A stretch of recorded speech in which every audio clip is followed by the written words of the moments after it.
Thank you for browsing page 121.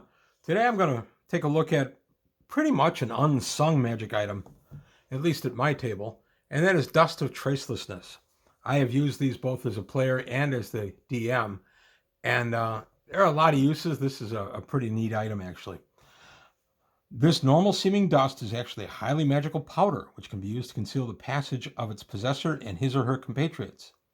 Tossing a pinch of this dust into the air will cause a chamber of up to 1,000 square feet in area to become as dusty, dirty, and cobweb-laden as if it had been abandoned and disused for a decade.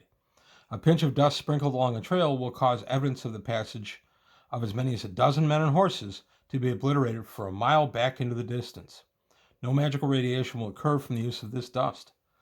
The substance is typically found in a finely sewn pouch in which 13 to 24 pinches will be contained. So you're kind of going, okay, well, fine, whatever. But actually, I've used this a couple of times. I used this as a DM. The party was chasing a bunch of bad guys that were on horses, and it was a mounted chase. And the players were about a quarter mile behind and gaining. And so the bad guys actually took out their Dust of Tracelessness, sprinkled it over their area, and then turned around and ambushed the players. That ended up being pretty good. And then my players, once they saw the utility of that, when they won the encounter, I let them get the rest of the bag of Dust of Tracelessness. And all of a sudden, they had a neat little trick up their sleeves so they could pass somewhere and no one would know it. Conversely, I had a player use it one time, tossing the pinch of dust into the air of the chamber will make it look as if it's been abandoned for 10 years.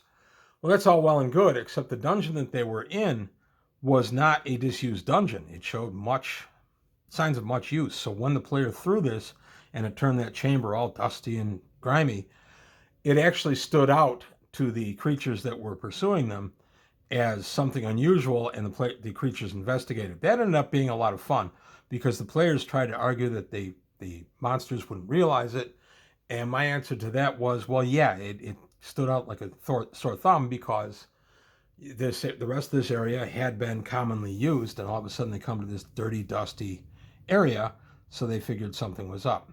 I like the fact that you cannot detect magic on the dust or the area it conceals. That's pretty neat, because one way to beat this, of course, would be to just use detect magic and say, hey, wait a minute, how come this area is magical? Something's up.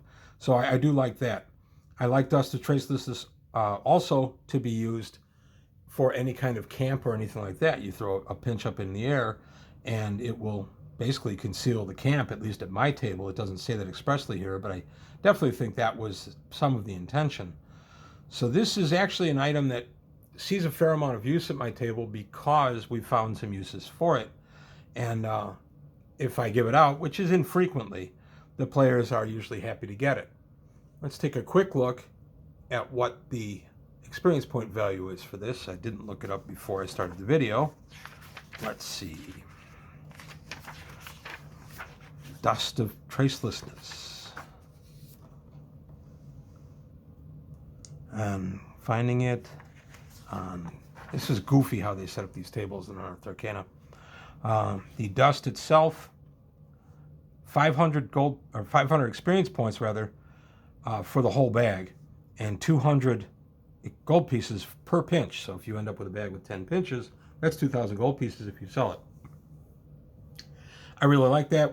I give out magic or experience point values for magic items at my table. That's something I've done since I started DMing, and I continue to do it. And the other DMs at my table do it too. The infrequent times I actually am a player, they run pretty much the same way we do, or I do, because that's the way we play.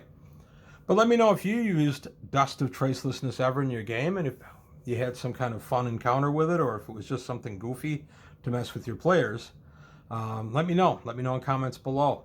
Also, give me ideas for stuff you'd want to see for D&D. I'm always happy to take a look at it if it's something I own. I've had a few people put up comments wanting Dark Sun, and I have to tell you, I have one Dark Sun book.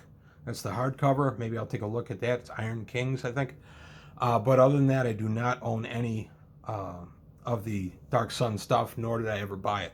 I have plenty of Spellfire cards for Dark Sun, but I never bought the actual stuff itself.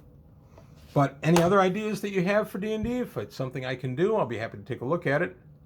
Let me know what you think. Please like and subscribe if you enjoyed the video. Tell your friends. Also, take a look at the Patreon, see if you can help me out there. And that's all I've got for today on page 121. Thank you for your time, and I'll see you next time.